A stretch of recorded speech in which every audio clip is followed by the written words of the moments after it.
Welcome back to the channel, everyone. Today, let's talk about a symmetrical lighting setup. Something I typically kind of stay away from for the most part, but I did have someone ask me if I ever use like two of these umbrellas for the edge or rim lighting on my subjects, and the answer is sometimes. And well, that sometimes came up a couple weeks ago where I had the opportunity to use this type of setup. And I thought I would make a video showing the behind the scenes where we can take a look at the actual setup and some of the results. And I'll give you reasons why it worked out for this type of situation. So let's get to it.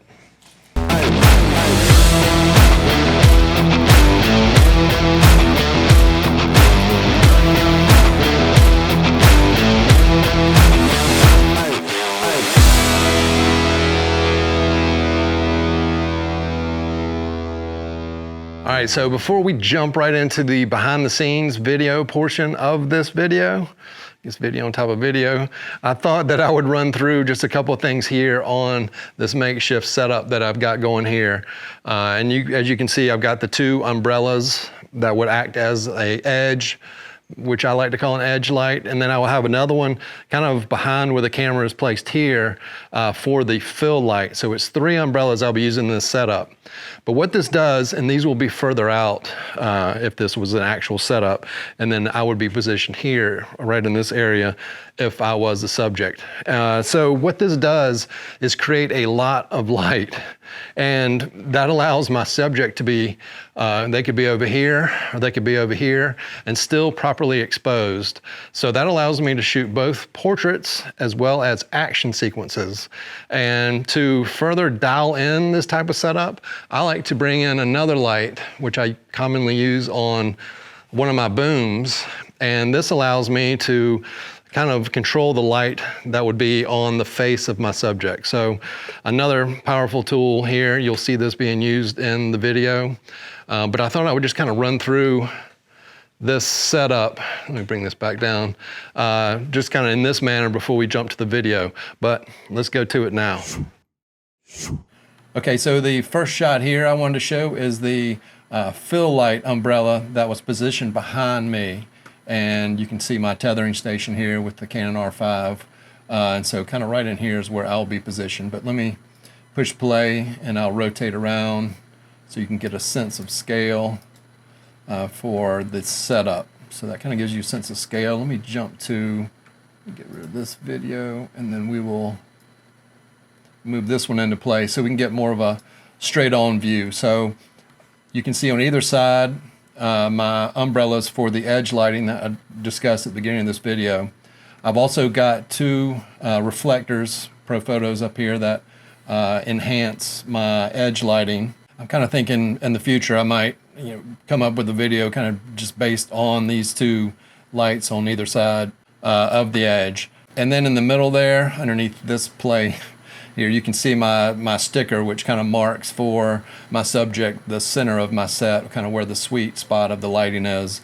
In the beginning of the video, I was talking about how and why I would choose this lighting setup for a shoot like this. And you'll see what I'm doing here with these athletes as we're photographing portraits and action sequences. And this lighting is very forgiving for that. So I could have some frames captured all the way from over on this side over to this side, and we'll go through examples here in just a second to show you how that works. I guess what I'm trying to say is I don't have much time to work with these individual athletes because we're having to photograph the everyone basically on the team in a short amount of time.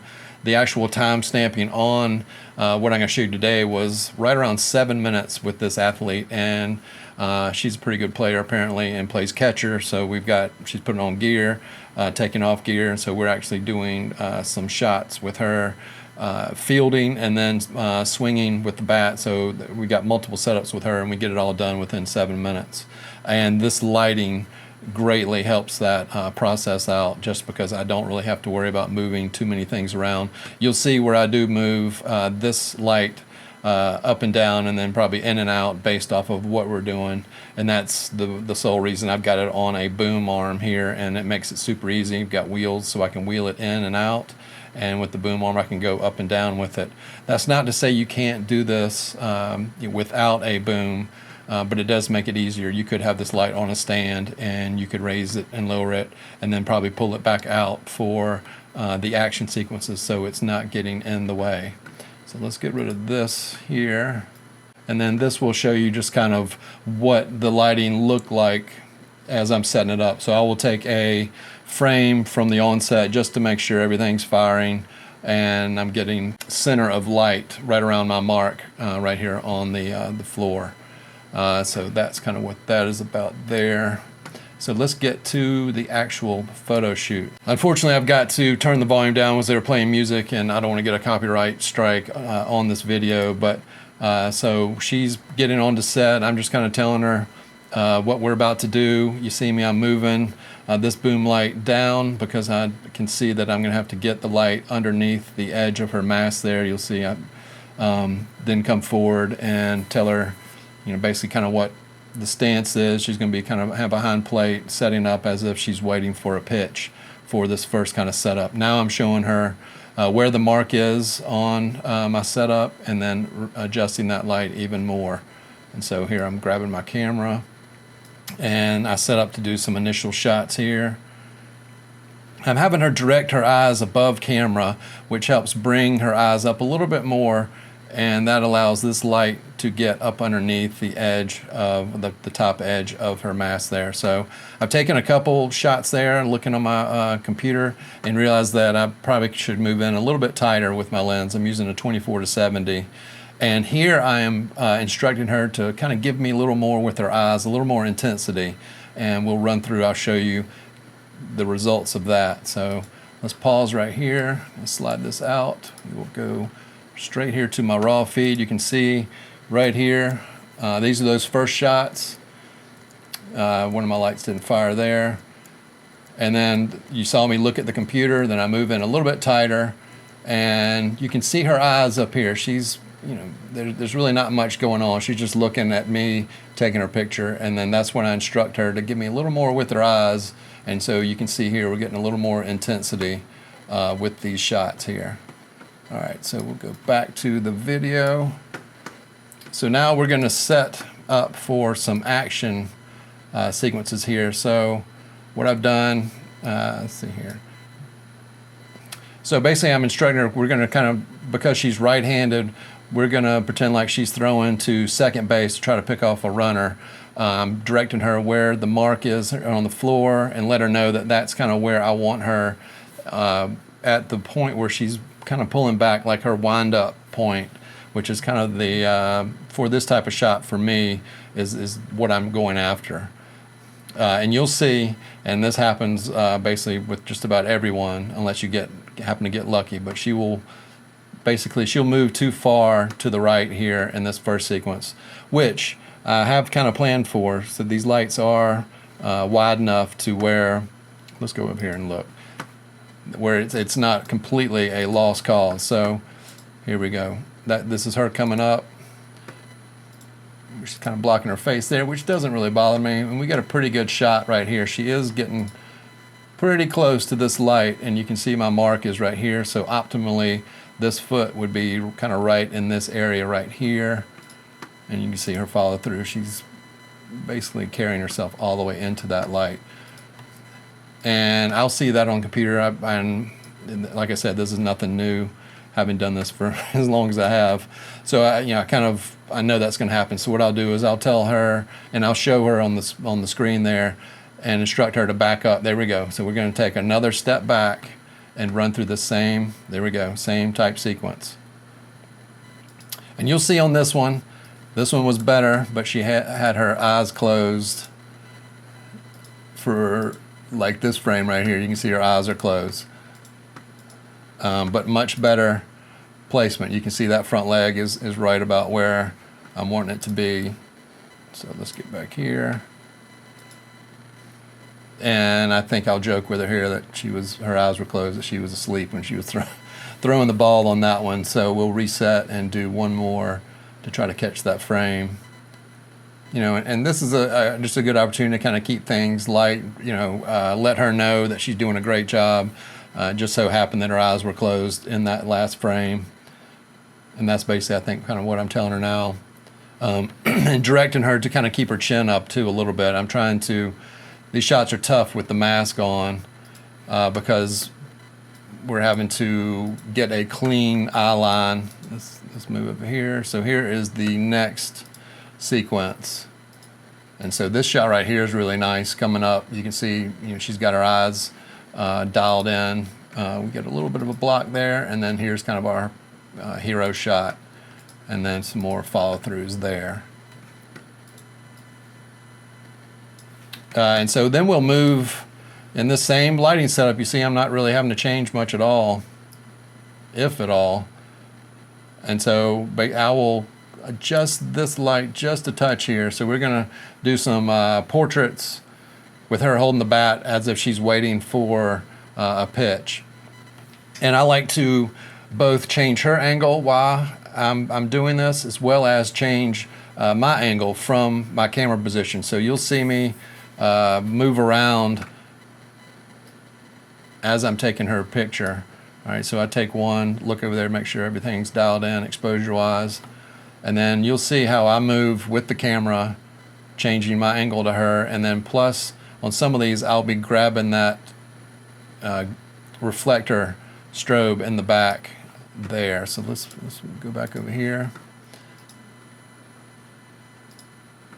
So there we go. You can kind of see the slight changes, and then I'm actually getting picking up this strobe here, which then could be replaced with a stadium light and a graphic, what have you, and it will make sense from a visual sense. So we're going to change her angle here in this next setup, where she's going to come kind of straight toward me as if I am in the pitcher's position, still paying attention to where my mark is on the floor. There we go. So getting her situated, and then I'm coming in and getting these shots here. So let's jump back over to bridge and we'll take a look. So these are nice. I love the ones where we're looking away from camera, and then these are kind of looking straight at camera. So it's just giving my client options for when they're trying to draw up graphics where they have different things to look with. I mean, to work with, not to look with, but to look at, to work with. All right, so now we're going to do some actual swings with the bat, and I'm going to have her angle basically in a position that's splitting the difference between those first two still setups. Adjusting that light just a little bit more, and you'll see here I'm going to have her swing through and telling her to look in the direction. There we go, getting her all set. And there we go with the first swing. First swing is usually not a winner. Want to emphasize to them just kind of, sometimes we'll stylistically do their follow-throughs, making sure that their eyes are up. And I'm doing these. I tell them that I'm not here to photograph, ground balls to shortstop or something like that. We're hitting all these out of the park. So we need to have your eye line, looking up as if the ball is sailing out of the park. So here we go, right there. Much better swing. Fast forward, we'll do. All right, so here's one more. And you can see she kind of gave it a little bit of a little style there at the end, that as if the ball was sailing out of the park. We're looking at them, giving her some good feedback. And that's the end of her round in front of my camera. So let's look at these. And you can see right there, it was a little bit dark. So if you noticed, I brought down the boom light for the next round. Here we go. A little more light on her face through this round. Her eyes still aren't kind of where I'm wanting them, so here we go with this one. And then here she goes, looking at that hero swing and the good follow through. So, through this set of images, let me grab kind of our hero shot from Photoshop, if it'll let me.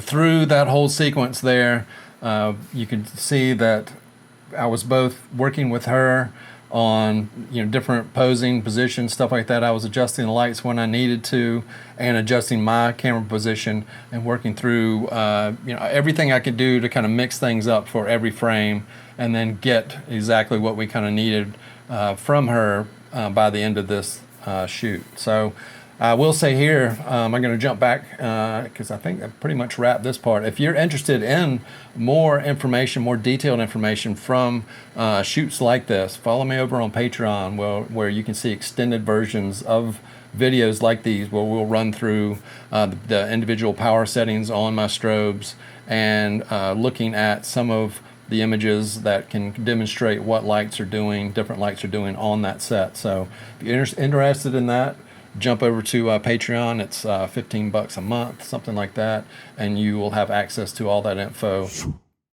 All right, well, I hope some of y'all might have learned a thing or two. Come here, buddy. During this video, that was much harder to shoot because I have two of these guys running around the studio in the background. But if you did, please hit that like button. And if you want to see more content like this in the future, hit that subscribe button down there as well, and the bell notification right there next to it. So YouTube will let you know when I'm back on here. In the meantime, you can find me on social media at quantzphoto on Instagram and Twitter. Y'all, share this video as well. If you know someone who might need to see something like this, please feel free to share this with them. Also, in the meantime, please stay safe and healthy out there, and I'll see you here again real soon in the next one. Right, Max? Here we go.